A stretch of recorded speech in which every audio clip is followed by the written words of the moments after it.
There's a new good work. I was going to watch that with you guys. It's called Why Are We in a Trade War? Let's watch it. Citizens of the world, we are at war. I know. And it's the most brutal kind of war. Money war. That's right, folks. Over the past few weeks, financial markets have been in a tornado of turbulence after the US of A fired off hot new rules from our trade policy cannons that have completely turned the globe upside down. And if you're wondering why it was absolutely necessary for us to unleash this economic hellfire onto the world, the answer is, I do not know. Nobody fucking knows. Nobody knows. There's 7 different answers from 7 different people. Before 2 weeks ago, I thought Tariff was nothing more than the name of my estranged Mormon son. You can come home anytime, buddy. We still love you. But nope.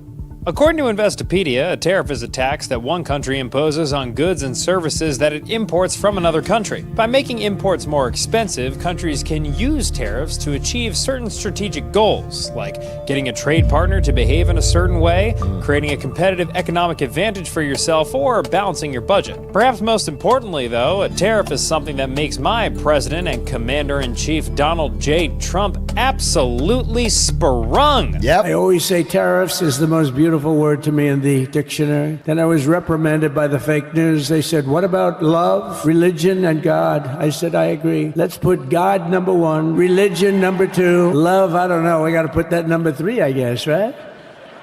And then it's tariff. Up until this Trump administration, tariffs between... Damn. He's funny. He's funny, bro. He's got jokes. I wish he didn't have any power. She didn't have any power. Between the U.S. and other nations were pretty low. I mean, you know as well as me, the effective average tariff on imports coming into the U.S. was 2.5% as of last year. But this year, after a couple of months of foreplay, President Trump's love for tariffs climaxed in a 53-minute orgasm he called Liberation Day, which, if nothing else, is a pretty sick thing to call your orgasm. On Lib Day, Trump proudly held up a poster, Scholastic Book Fair style, that announced massive tariffs on every country in the world, including China, our closest allies, and those freeloading motherfuckers over on Christmas Island. These were some of the highest U.S. tariffs we've ever seen. And after they were announced, the stock market made like a heavy, heavy rock and plummeted. Heavy, heavy rock. Are you guys fucking kidding me with this script? This was followed by a drop in global stock markets, then the U.S. bond market, forcing Trump to back off and announce a 90-day pause on a lot of his beloved tariffs, which for a minute looked like it made the economy happy, but then everyone realized that tariffs were still really high, and also Trump was still tariffing the other biggest economy in the world and one of our largest trading partners in China, at which point the economy basically got sad again, forcing Trump to back off again and say, hey, maybe let's exempt the big stuff like smartphones and electronics from the China tariffs, which made the economy a little bit happy again. But then Trump's Commerce Secretary said that the exemption would only be temporary. Ha trade war! It's a lot to digest, it's a lot to follow. Every day we're gonna keep getting bombarded with news, and you're gonna wanna move to a beach hut in Central America where you'll spend the rest of your days drinking homemade rum and gambling on scorpion fights. Sounds pretty sweet. The point is, this is all very confusing. But if one... What would this say? What consumers feel when stock market drops some pricing bad news? If the stock market drops 40% in a month, we're in a Great Depression. So you'll feel it in a variety of ways, including at the breadline. Dude, you'll feel that when 40% in a month would be catastrophe, would be history book level. Even if you don't own stocks, the stock market dropping, because it is so many Americans' 401k retirement portfolio, makes them feel less wealthy. They feel more concerned about money, so they spend less. They clamp down, which again slows the economy because they're not spending, so people have to start laying people off. Jobs start shuttering. Businesses are shuttering. That's the effect of the stock market on everyone. Again, so much of our economy has been propped up by the top end of that K. Not this. not the dorm room with the K-shaped economy where a few people, they're supposed to be smaller, a few people have been doing well and most people have been seeing their living standards decrease. This is where the stock market rising was helping the most. As that falls and we have more of like an R-shaped economy and they join everyone declining, that's when it's all over. Because a lot of businesses are propped up by the spending of the top 10%. If this is the top 10%, they've been doing so well and they've been spending so lavishly and going on trips and traveling and buying Airbnbs and helping bid up the housing market. And all of this has kept prices, kept the economy going. But it's driven by the wealth effect of them having stocks doing well. Once the stock market drops, this last leg gives out and then everything goes to shit. That was what's holding it up. One thing is clear is that this Trump administration seems pretty bent on upending the old world order of trade. There's this whole theory of like international trade and everyone gets richer if everyone kind of does what they're best at. The administration is kind of holding a gun up to that model. This is a potential massive like reordering of the global trade system that's been in place, I think, for about 8 decades. The order that we now have is one based around broadly free trade, although there are obviously a lot of exceptions to that, relatively low tariffs, and relatively free capital flows between different countries. Paul Kiernan reports on the U.S. economy for the Wall Street Journal. Meanwhile, Stephen Kamen is the former director of international finance at the Federal Reserve. And listen, I got a whole stable of nerdy men out back ready to help us out in our time of confusion. So why don't you kick back and relax and let me roll these dogs across your screen, all right? It's pretty murky exactly what President Trump and his colleagues want to replace that with. But it's pretty clear that President Trump feels... Sorry, I have to respond to this because I don't like this line of thought. So you said in the past 25 years, recessions have bounced back relatively quickly. First of all, I would tell that to people who were impacted in 2009. To them, it didn't feel quickly, okay? I just want to say like that. People in 2009, when you were playing your fucking Nintendo DS. But your 2 examples then, we've only had 2 recessions in the past 25 years. 2001, tech recession, tech bubble, and then 2009, housing recession. 2001 did bounce back relatively quickly, but that was mostly not much of a slowdown in the real economy, mostly a slowdown in big tech stocks blew up, but the real economy was fine. And then 2009, the real economy was hit, but we printed untold amounts of money to get things back on track. The problem we have now is that in 2009, when we printed like crazy, there wasn't inflation. And a large part of that was because we were getting equal deflation from the opposite side by offshoring things to China. That made everything cheaper. So that made everything cheaper as we were printing, and it kind of canceled each other out. In 2025, we have way higher debt. We are on the edge of inflation breaking out at any moment. And to fire up the money printer to bring us out of recession is much harder to do without severe, significant, instant inflation. That's why we're at the end of the rope of like, oh, we'll just borrow and print our way out of it. Now, I'm not saying they won't try to do that. I think they probably will. I'm not saying they won't. But I am telling you that I think the most intelligent thesis around the situation we're in is that it's different. It's not the same as every previous recession you've had in your lifetime. It's much different. And one way to show that is that normally, again, when we're scared of recession and stocks are hurting, the U.S.'s borrowing cost gets cheaper and cheaper because everyone floods to U.S. treasuries for safety. But they're not doing that this time. Our borrowing costs are getting more expensive every day while our stock market gets lower. That's rare. That's a divergence that doesn't normally happen. That's a deeper, more substantial, scarier risk. That means real economic pain. That's why I sound the alarm on this so much. That's why I've been talking about it and even repeating myself, because I think it's not fully understood that doesn't normally happen. That's not a normal divergence. Anyway, we'll continue. That the United States has been ill-served by the system that's developed, since World War II of free trade and free capital flows. And he'd basically like to do his level best to try to bring as much production, and particularly manufacturing, back to the United States through tariffs and whatever other means it takes in order to accomplish that with or without the cooperation of our trading partners. Hey folks, check out some of these photos of me on a vacation I took last year. Yep, there's me at the Great Wall Rod. Right now, long app ad. the new What an insanely long ad. Our cruise is taken. What an insanely long ad. Now, trying to get inside of the mind of an ardent fan of the musical Cats is pretty dicey, especially when they're the POTUS of the United States. But god damn it, I am business newscaster Daniel Elizabeth Toomey, and I'm gonna try. I think we have to just take the president at face value when he says that he doesn't like trade deficits. And he doesn't like the idea that all of these countries are selling more to the US than they're buying. Oh, look, it's Sam Lowe, everybody. Leading European trade expert and author of I want to stop here and explain a little bit of this too. Sorry. This is I think this is really important and worth understanding because this is like the fundamental problem. If you are the USA and you have the world reserve currency, the dollar bill, fucking awesome. In order to be the world reserve currency, a lot of dollars have to leave the country. You have to have dollars abundant around the world so people can use it to trade goods and services between each other. Like if Saudi Arabia and Europe want to trade oil in dollars with each other, there needs to be a lot of fucking dollars in Saudi Arabia and in Europe, okay? So to do that, one of the things that has allowed us to be the reserve currency and one of the weird trade-offs that we've had is that we have to, structurally, we have to run trade deficits.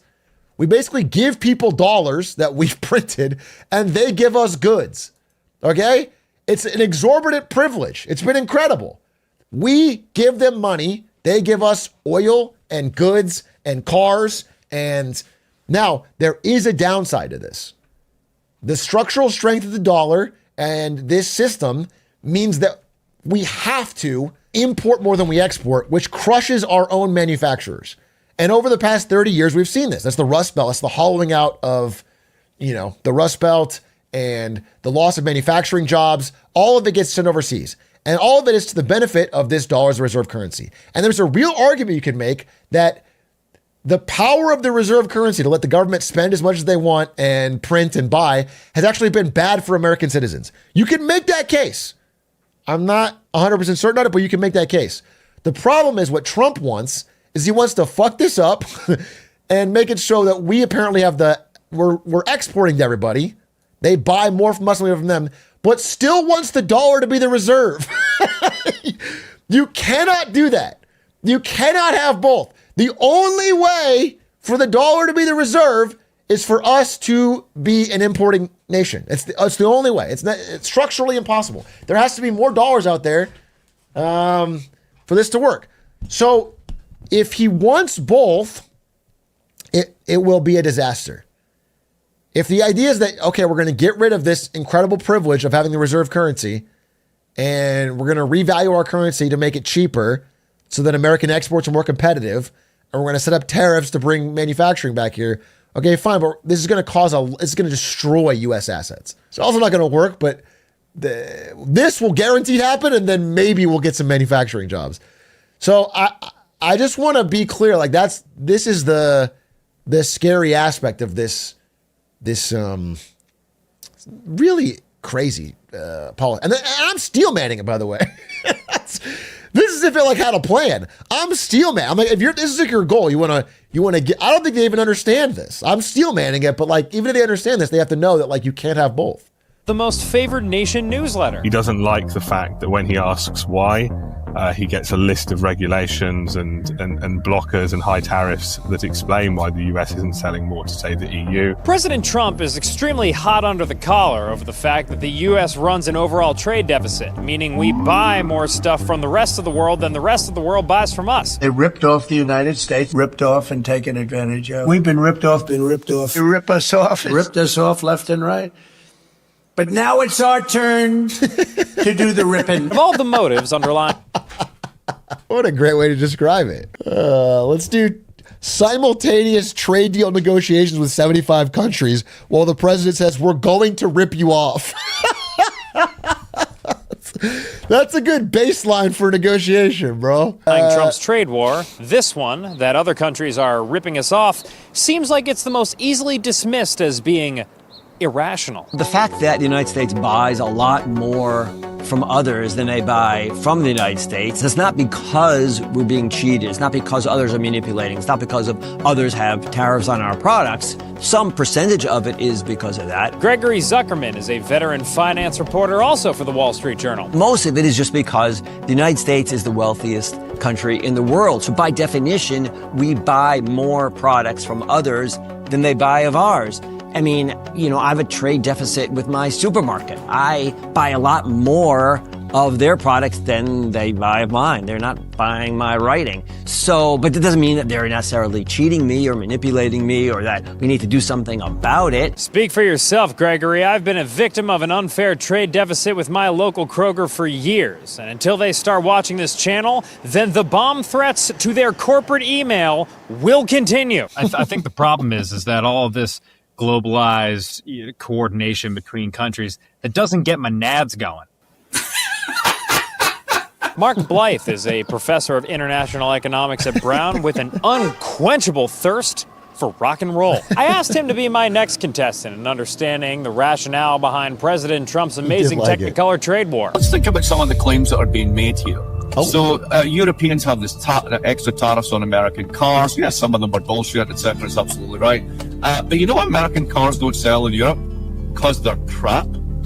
Because basically you're a light truck manufacturer. One of your best sellers is the Ford F-150. You try putting that and driving it on a street anywhere in Italy and it would get stuck within 5 minutes. I would love to go on a tour of Florence in my F-150. Yeah. Italians don't understand. They don't understand the beauty and the grace of a Ford F-150. It's a lion that's purring beneath you. It feels a bit like jealousy. I think you should be in downtown Prague, the narrow city streets, in your Ford F-150 roaring, okay? And a Hummer H2 behind you with the beer in the back. Exactly, you get the point. Most of this stuff is nonsense, just nonsense, and shouldn't be taken seriously. However, that's right, it's however time. A better example, Europe does have a 10% tariff on American cars because they probably would buy some American cars. They probably want to protect their car industry. But Japan is a better example because they keep talking about Japan's tariff that doesn't exist on American cars. There is no tariff. They just don't buy our cars. They just don't do it. They don't do it. They don't want them. They're incredibly good at making cars. They make cars in Japan for Japanese people. They have Toyota. They don't buy cars. And the negotiations happening right now, the Japan-America trade negotiations, the first big one. Japan is a close ally of the United States, or at least, ostensibly. And this is supposed to be the slam dunk easy trade deal. And right now they're like trying to get Japan to buy, I'm not kidding, American cars and American rice. I can't think of two things Japan wants less. They make cars, they make rice. They don't want. That is not our competitive advantage in Japan, bro. So it's a real tricky situation. Art of the deal, baby. Art of the deal. Beneath a lot of the stuff that shouldn't be taken seriously in this trade war are two issues that folks across the political spectrum recognize as quite serious. One, the loss of American manufacturing jobs, and two, the rise of China. As other countries like China used their cheap labor in order to increase their manufacturing, that benefited American consumers, but it hurt a lot of Americans, particularly in the industrial heartland. And not only did it hurt those workers, but in putting them out of work, it also led to kind of like the degradation of whole communities. This degradation of American industrial communities is often referred to as China shock, or the enormous increase in Chinese imports into the United States in the 2000s, which was estimated to have cut more than 2 million American jobs. There's also evidence that in the communities hit hardest by this job loss, more people die of drugs, alcohol abuse, and by suicide, which you'll often hear referred to as deaths of despair. 100% true. The really big story in the United States role was essentially saying that we are going to allow and partner with China's rise, and we're all going to benefit from that. That was kind of the permissive consensus. That begins to change basically around 2011, 2012. China has such a comparative advantage in manufacturing they basically bulldoze everybody else. And that is when the trouble begins to hit, because once you get the China shock, this creates concentrated losses in electorally significant districts. Then it persists for a decade and a half. You get deaths of despair, all the bad stuff, and the reaction to that is part of what we're seeing now. So trying to boost manufacturing at home is a real thing that all sorts of people think we need to be doing. For example, the Biden administration's big pieces of legislation, the Inflation Reduction Act and the CHIPS Act, were both aimed at bringing high-value manufacturing jobs back to struggling industrial communities in industries that are going to become increasingly important. Building green infrastructure as the global economy tries to decarbonize, and building microchips as everyone uses AI to turn their dick pics into Studio Ghibli flicks. In fact, last spring, Biden himself actually imposed a sweeping set of tariffs on China, targeting $18 billion worth of goodies. What Trump has done is to basically say, okay, my version of this, it's all in on massive tariffs, and that's going to lead to reindustrialization. So if you think that's the underlying story, and I think it's a reasonable underlying story, are tariffs one part of this? Wait, yes. is Squeaks in chat? Or what? Did they say something Squeaks related? Always on Steam. You guys keep bringing up Squeaks when his Steam pops up. Let the man game. Are they the only way to do this and the only step, and are massive tariffs the way to do it? Absolutely not. The thinking stops at tariffs. And lots of folks agree with the mayor of Guitar the City thinking here. stops at tariffs? While bringing manufacturing jobs back to hard-hit communities is a worthy goal, just applying a bunch of tariffs isn't going to achieve that. Nevertheless, we continue to crank the tariff amp to 11. That one's for you, Mark. But taking a step back, all of this chaos and uncertainty may actually be hurting the U.S. more than any of the problems we were originally trying to solve. Those things eventually are going. You're telling me that this chaos and uncertainty might be causing a global repricing in American risk assets, leading to a structural loss of American exceptionalism in the markets? That is fucking crazy. I don't believe it. Sounds like it's fake news from fired, disgruntled employees. That's what it sounds like to me. That sounds like it sounds fake. You know what the problem is? We need to double the tariff. Going to undermine, I think, We the need to role double of the the fucking dollar tariff. and the role of the U.S. in world affairs. I have had a lot of conversations with foreign economic officials over the last few months. All of them are completely bemused by the policies being undertaken by the current administration. They don't know how to understand them. They don't know how to predict them, and they don't know how to react to them. That's right, Steve. Never let them know your next move. And also never let them understand your previous move. Our reporting suggests that foreign governments and trading partners and allies don't really even understand what's on the negotiating table. Exactly. If it's just a case that every year he comes back asking for more and ramping up the tariffs further, it means countries have to reconsider their relationship with the US and start thinking about deepening ties elsewhere. So there are long-term consequences from the trust side of things. One of the top priorities for Canada, for Mexico, for Europe, for China right now is to figure out how to start de-risking from the United States as much as possible, as fast as possible. New guy is Brad DeLong, an economic historian and author of... I mean, that is just a well-said way to put it.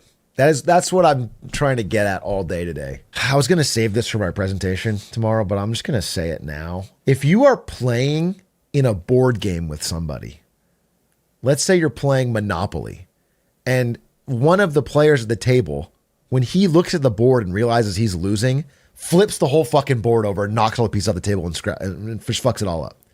Okay? Imagine they do that.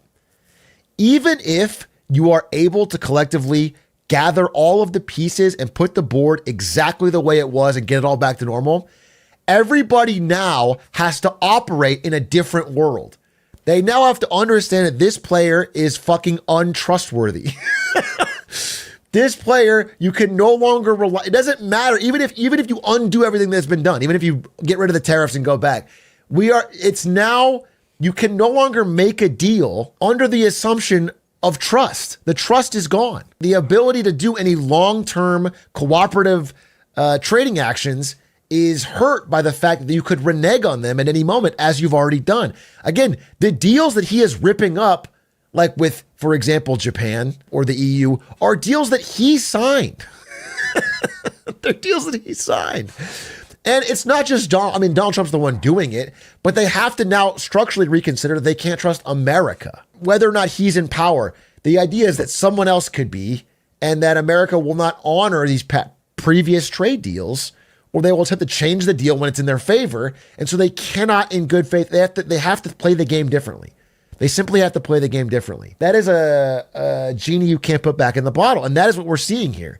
And that is why even like whenever a tariff gets lowered or whatever, you see the market spike a little bit and then resume a downtrend, because there is a structural loss of faith. There is like, I cannot have my assets all in the US market. I can't have my assets in dollars or US treasuries. we need to have our central bank assets in gold or Swiss franc, or we have to get out of the system. We don't want to have to rely on it. There's too much risk, because if you give them that leverage over you, it'll be abused. That's what I'm trying to say. And that is why I feel super comfortable saying that this is the worst 100 days, first 100 days of a presidency, perhaps ever.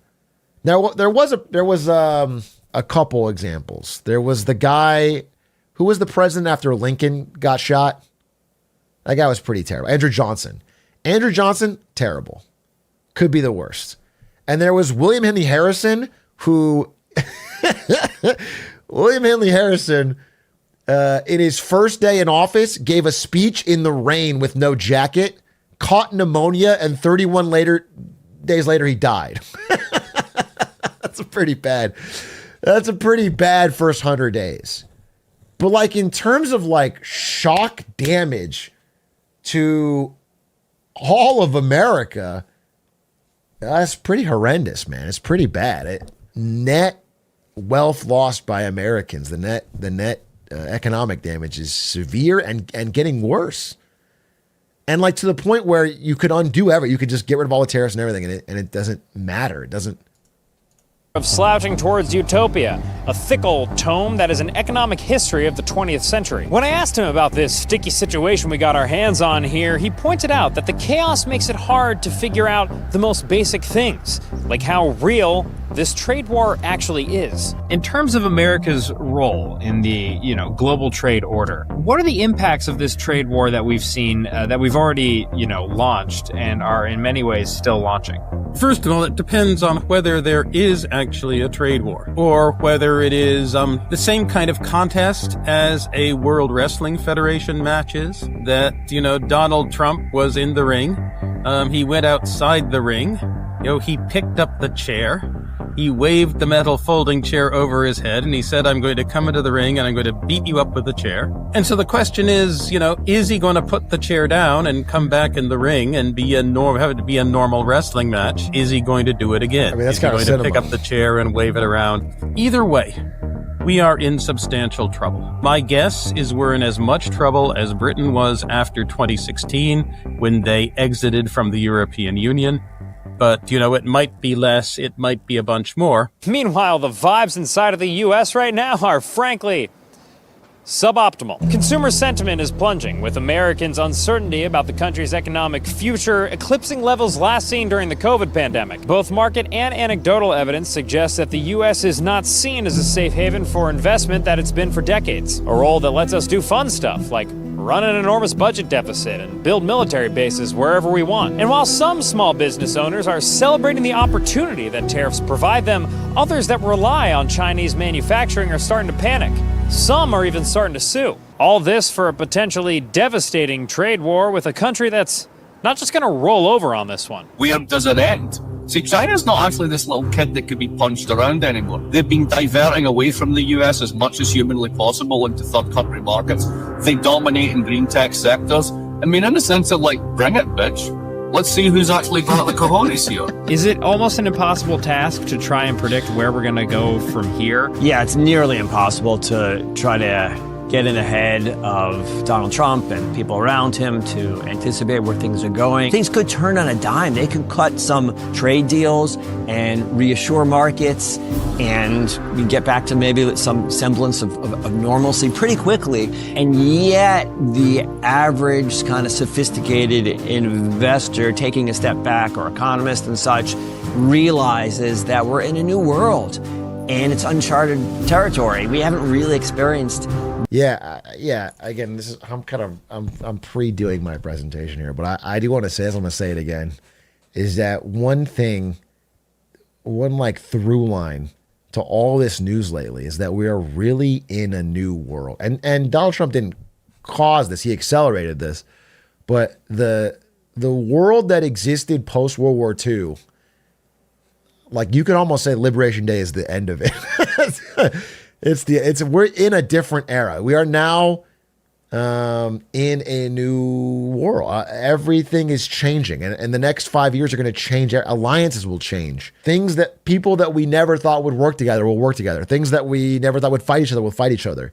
We are in an insane new world with a new global order that's yet to be written. It's just interesting. It's nobody likes living through history, but you don't get a choice. You are going to structurally live through a vastly different, vastly upheaval time, a time where things change very quickly compared to previous decades. This before, where the United States is taking a step back globally, no longer perhaps the leader when it comes to free markets. I mean, I work at the Wall Street Journal. Our motto is free markets and free people. Well, free markets are under assault right now. So how do we think about the world? It's an interesting time. It's a stimulating time intellectually, but it's also disturbing and even scary. Interesting, stimulating, disturbing, and even scary. Normally, that's a quatrain that gets me going, folks. But right now, as our country sets sail into uncharted trade waters, guided by a cats-loving, hip-firing captain of chaos, I gotta admit, I'm feeling a little queasy. It's a choppy economic sea we're setting sail into, but all I know is that you and me, throwing up over the bow of this rusty old sloop, CNBC ringing from the loudspeakers on the bridge, seagulls cawing into the air, and the spray of salt penetrating our nostrils? Well, no matter what, I'll be there holding your hair back for every step this ship takes. And that's a promise. Okay. All right. For good work, I'm Dan Toomey. Beautiful Italian. At F with the blare of your 5-liter. This is the F-150M. Anyway, good video, good discussion. Good interesting stuff. Good interesting stuff.